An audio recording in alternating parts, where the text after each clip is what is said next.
Bugun men ayol pensionerlar uchun juda muhim bo'lgan yangi tartib haqida gapirib beraman.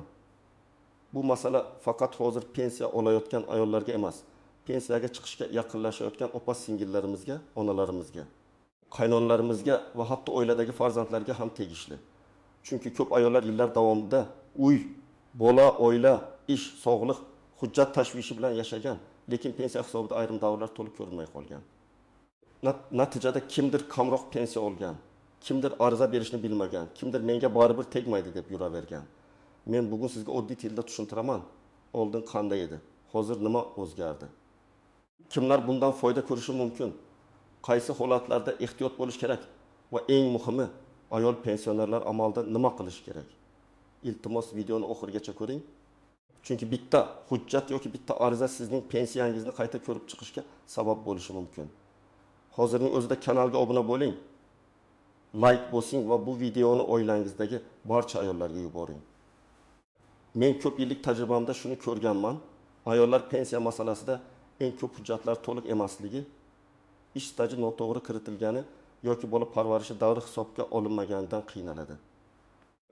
Ayniqsa Sovet davrida ishlagan, keyin korxona yopilib ketgan, arxiv topilmagan, mehnat daftarchasida muhr-xira bo'lgan ayollar juda ko'p. Yana bir katta toifa bor. Bir necha farzandni dunyoga keltirib, ularni parvarish qilgan.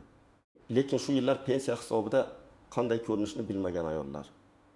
Oldingi amaliyotda ayol ko'pincha o'zi yugurish kerak edi. Pensiya bo'limiga borardi, undan arxiv ma'lumotnoma so'ralardi. Arxivga borardi. U yerda korxona hujjatlar topshirilmagan deyishardi. Keyin sudga murojaat qilish, guvoh topish, eski maosh hujjatlarini qidirish kabi murakkab yo'llar boshlanardi. Ko'pchilik esa yoshi kattaligi, sog'lig'i yoki tushunmovchilik sababli bu ishni oxirigacha yetkazmagan. Hozirgi yangilangan tartiblarning eng qulay tomoni shundaki, ayol pensionerining huquqi faqat qog'oz hujjatga bog'lanib qolmasligi kerak. Davlat idoralari o'rtasidagi elektron ma'lumot almashinuvi, tug'ilganlik haqidagi ma'lumotlar, ish staji bo'yicha bazalar va arxivlar orqali ayrim holatlarni aniqlash osonlashmoqda. Ya'ni ayol kishi har bir eshikni taqillatib yurmasligi, mavjud ma'lumotlar asosida pensiya qayta ko'rib chiqilishi mumkin bo'lgan holatlar ko'paymoqda. Eng muhim o'zgarish shuki, ayollar o'z pensiyasida hisobga olinmagan davrlarni tekshirdirish, bola parvarishi yoki ish staji bilan bog'liq ma'lumotlarni aniqlashtirish, pensiya miqdori noto'g'ri chiqqan bo'lsa qayta hisoblatish huquqiga ega. Bu avtomatik tarzda hammaga bir xil pul qo'shiladi degani emas. Lekin bu mening pensiyam tayinlanib bo'lgan, endi hech narsa o'zgarmaydi degan fikr noto'g'ri ekanini anglatadi. Men avvalo bitta narsani aniq aytaman. Pensiya miqdori tasodifan belgilanmaydi. U ish staji, ish haqi, qonunda belgilangan koeffitsiyentlar, ayrim imtiyozli davrlar va hujjatlarning to'g'ri rasmiylashtirilishiga bog'liq. Shuning uchun yangi tartibdan foyda olish uchun men ayolman, demak menga qo'shimcha beriladi deb o'ylash yetarli emas. Muhimi sizning pensiya hujjatingizda qanday ma'lumotlar borligini bilish. Masalan, bir ayol 30 yil ishlagan bo'lishi mumkin, lekin pensiya hujjatlarida faqat 24 yil ko'rsatilgan bo'lsa, bu katta farq beradi. Yoki ayol 3 farzandni tarbiyalagan, bola parvarish davrida uyda bo'lgan, lekin bu davrlar stajga kiritilmagan bo'lishi mumkin. Yana bir ayolning mehnat daftarchasida ishga kirgan va ishdan chiqqan sanalar bor, lekin ish haqi haqidagi ma'lumot yo'q. Bunday holatda pensiya minimal yoki pastroq hisoblangan bo'lishi mumkin. Hayotiy misol keltiraman. Tasavvur qiling, 62 yoshli Gulbahor opa 2017 yildan beri pensiya oladi. U 1980 yildan 1995 yilgacha tikuv fabrikasida ishlagan. Keyin 2 farzandini parvarish qilgan. Keyin yana maktabda farrosh bo'lib ishlagan. Pensiya tayinlanganda fabrikadagi ayrim yillar arxivda topilmagani uchun stajga kiritilmagan. Gulbahor opa endi kech bo'ldi deb o'ylab yurgan. Aslida esa u pensiya jamg'armasi bo'limiga murojaat qilib, pensiya ishini qayta ko'rib chiqishni so'rashi mumkin. Agar arxivdan, elektron bazadan yoki boshqa qonuniy manbadan ma'lumot tasdiqlansa, uning pensiyasi qayta hisoblanishi ehtimoli bor. Yana bir misol. 28 yoshli Nazira opa yaqinda pensiyaga chiqmoqchi. U 5 farzandli ona. Umrining bir qismida rasmiy ishlagan, bir qismida uyda bola parvarishi bilan shug'ullangan. Nazira opa uchun eng muhim ish pensiyaga chiqishdan oldin mehnat daftarchasini, tug'ilganlik guvohnomalarini, ish haqi ma'lumotlarini. arxiv hujjatlarini oldindan tekshirtirishdir. Chunki pensiya tayinlangandan keyin ham tuzatish mumkin. Lekin oldindan tayyorlansa, vaqt, asab va pul tejaladi, menimcha. Birinchi navbatda ko'p farzandli onalar e'tibor berish kerak. Chunki bola parvarishi davrlari farzandlar soni. Homiladorlik va tug'ish bilan bog'liq mehnat ta'tili davrlari pensiya hisobida muhim ahamiyatga ega bo'lishi mumkin. Ayrim ayollar bu davrlarni men ishlamaganman deb o'ylab umuman aytmaydi. Lekin qonunchilikda ayrim ishlanmagan davrlar ham stajga kiritilishi mumkin bo'lgan holatlar bor. Har bir holat alohida tekshiriladi. Ikkinchi toifa mehnat daftarchasida xato bor ayollar. Masalan, familiya turmushga chiqqandan keyin o'zgargan, lekin mehnat daftarchasida eski familiya qolgan. Yoki muhr tushunarsiz, korxona nomi noto'g'ri yozilgan, sana o'chirilib qayta yozilgan. Bunday mayda ko'ringan xatolar pensiya hisobida katta muammo tug'dirishi mumkin. Shuning uchun men har bir ayolga mehnat daftarchasini oddiy ko'z bilan emas, mutaxassis ko'zi bilan tekshirtirishni maslahat beraman. Uchinchi toifa qishloq xo'jaligida, mavsumiy ishda, kolxoz yoki shirkat xo'jaligida ishlagan ayollar. Bu sohada hujjatlar ko'pincha tartibsiz yuritilgan. Kimdir paxta terimida ishlagan, kimdir fermada ishlagan, kimdir brigadada hisobchi yoki ishchi bo'lgan, lekin barcha yillar mehnat daftarchasiga to'liq tushmagan. Bunday ayollar bizning hujjat topilmaydi deb taslim bo'lmasligi kerak. Ba'zan arxiv, sobiq xo'jalik hujjatlari, ish haqi vedomotlari, buyruqlar yoki boshqa dalillar orqali ma'lumot tiklanadi. To'rtinchi toifa pensiyasi juda past bo'lgan ayollar. Men ko'p ko'raman, ayol 25-30 yil mehnat qilgan, lekin pensiyasi juda kam. Albatta. Bu har doim xato degani emas. Ba'zan ish haqi past bo'lgan, staj yetarli bo'lmagan yoki qonun bo'yicha shunday chiqqan bo'lishi mumkin. Lekin agar ayol o'z mehnat yo'lini bilsa va pensiya hujjatidagi raqamlar bilan hayotdagi mehnati mos kelmasa, albatta tekshirtirish kerak. Agar sizning pensiya hujjatlaringiz to'liq bo'lsa, mehnat stajingiz to'liq kiritilgan bo'lsa, farzandlaringiz haqidagi ma'lumotlar hisobga olingan bo'lsa, ish haqi ma'lumotlari to'g'ri tanlangan bo'lsa, sizda jiddiy xavotirga asos bo'lmasligi mumkin. Lekin men baribir bir marta tekshirtirib qo'yishni maslahat beraman. Chunki ko'pincha odam o'z pensiya ishida nima borligini bilmaydi. Menga hammasi to'g'ri qilib berishgan deb yuradi. Lekin ichida bitta yil, 2 yil yoki bir nechta muhim davr tushib qolgan bo'ladi. Agar ayolning butun ish faoliyati so'nggi yillarda rasmiy elektron tizimlarda yuritilgan bo'lsa, ish beruvchi barcha ijtimoiy to'lovlarni to'lagan bo'lsa, hujjatlar aniq bo'lsa, xatolik ehtimoli kamroq bo'ladi. Lekin katta yoshdagi ayollar uchun asosiy xavf eski davrlardagi hujjatlar bilan bog'liq. Shuning uchun 1990-yillar, 2000-yillar boshida ishlagan, korxonasi yopilgan yoki qayta tashkil etilgan ayollar alohida e'tiborli bo'lishi kerak. Endi men raqamlar bilan tushuntiraman. Tasavvur qiling, ayolning pensiya hisobida 22 yil staj ko'rsatilgan. Keyin tekshiruvda yana 5 yil ish staji tasdiqlandi.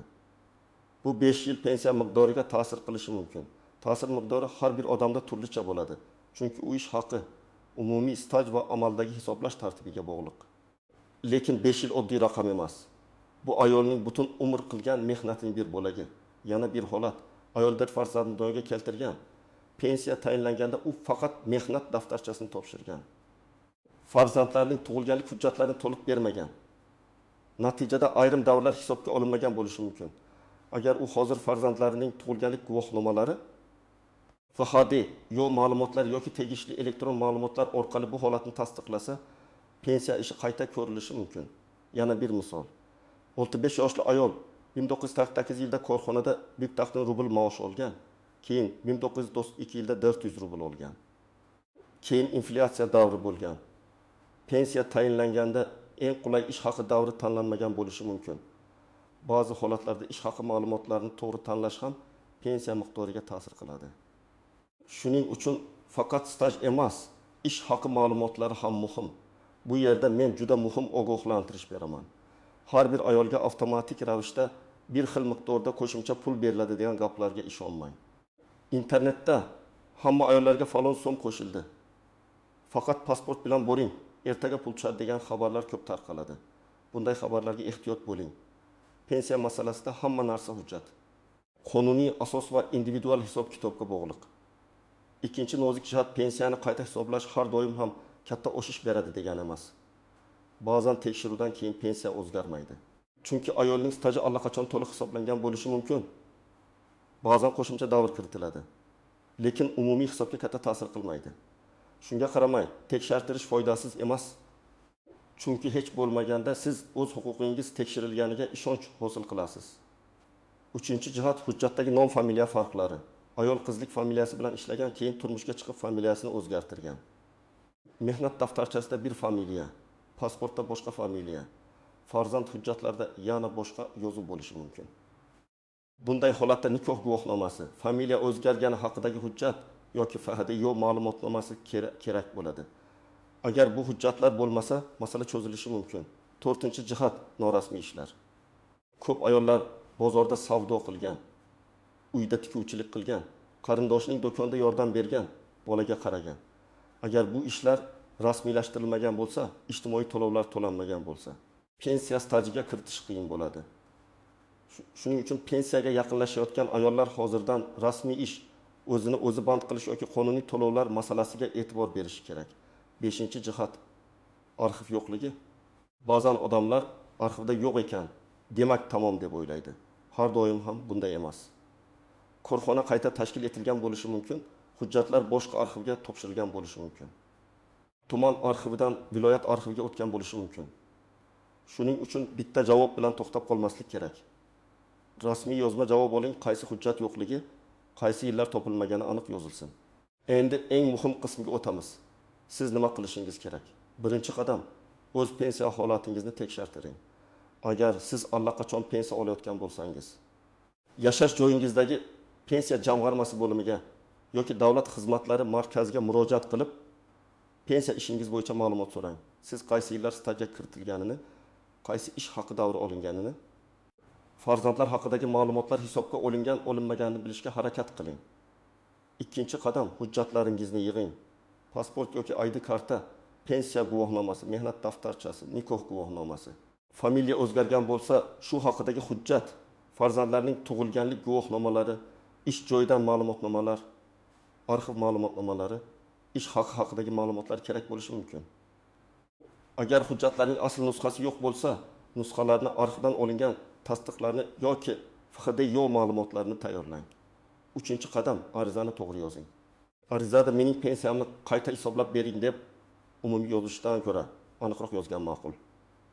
Masalan, mening 1995-1990 yillardagi ish stajim pensiya hisobida aks etmagan bo'lishi mumkin. Shu davrni tekshirib, pensiya ishimni qayta ko'rib chiqishingizni so'rayman. Yoki farzandlarimni parvarish qilgan davrlar pensiya stajida hisobga olingan, olinmagani tekshirib berishingizni so'rayman. Aniq yozilsa, javob ham aniqroq bo'ladi. 4-qadam, murojaatni yozma yoki elektron shaklda qoldiring. Og'zaki so'rab ketish yaxshi, lekin yozma murojaatning o'rni boshqacha. Sizda murojaat raqami, sana va javob muddati bo'ladi. Agar javobdan qoniqmasangiz, yuqori tashkilotga yoki qonuniy tartibda boshqa organlarga murojaat qilish imkoningiz bo'ladi. Har bir hujjatdan nusxa olib qo'ying, qabul qilinganini tasdiqlovchi belgi yoki kvitansiyani saqlang. 5-qadam, javobni diqqat bilan o'qing. Ba'zan javobda asos yo'q deb yoziladi, lekin qaysi sabab bilan rad etilgani tushunarsiz bo'ladi. Siz qaysi hujjat yetishmayapti, qaysi davr tasdiqlanmadi, qaysi norma asosida rad etildi deb qayta aniqlashtirishga haqlisiz. Javobni tushunmasangiz, mutaxassisdan, yuristdan yoki tajribali insondan yordam so'rang. 6-qadam, firibgarlardan ehtiyot bo'ling. Men sizga pensiyani oshirib beraman. Ichkarida odamim bor. Falon pul bersangiz tez hal qilaman degan odamlarga ishonmang. Pensiya masalasi rasmiy tartibda hal qilinadi. Siz to'laydigan davlat boji yoki xizmat haqi bo'lsa, u rasmiy kvitansiya bilan bo'lishi kerak. Hech kimga pasportingizni, bank kartangizni, SMS kodni, elektron raqamli imzoni berib qo'ymang. 7-qadam, oiladagi farzandlar yordam bersin. Ko'p onalarimiz telefon, elektron xizmatlar ariza yozish masalasida qiynaladi. Farzandlar esa onam pensiya oladi-ku deb befarq bo'lmasligi kerak.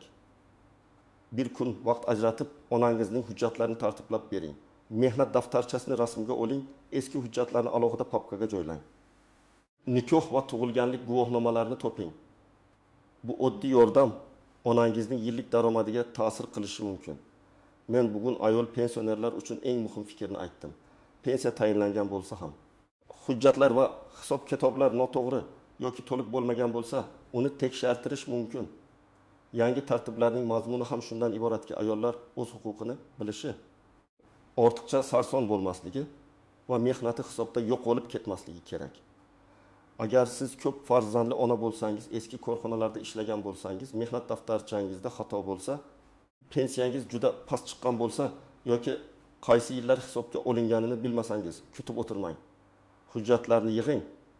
Pensiya jamg'armasi bo'limiga yoki davlat xizmatlari markaziga murojaat qiling. Yozma ariza bering va rasmiy javob oling. Kommentariyada yozing. Sizning pensiyangizda staj yoki hujjat bo'yicha muammo bo'lganmi? Qayta hisoblatishga urinib ko'rganmisiz? Videoga like bosing, kanalga obuna bo'ling va bu ma'lumotni barcha ayollarga, ayniqsa onalarimiz va opa-singillarimizga yuboring. Chunki bitta to'g'ri ma'lumot bir ayolning yillar davomida yo'qolgan haqqini qaytarishga yordam berishi mumkin.